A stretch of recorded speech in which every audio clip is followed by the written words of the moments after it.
front of me is Nokia C31, and today I would like to show you how you can switch on or off location of this device. First of all, go into Tab menu.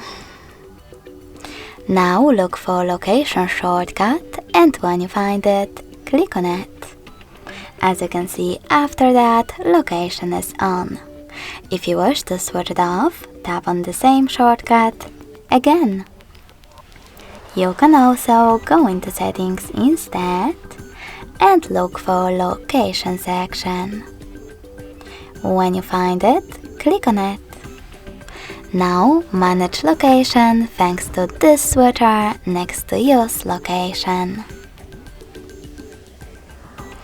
Thanks so much for watching. If you enjoyed this video, smash that like button, comment and subscribe. Bye!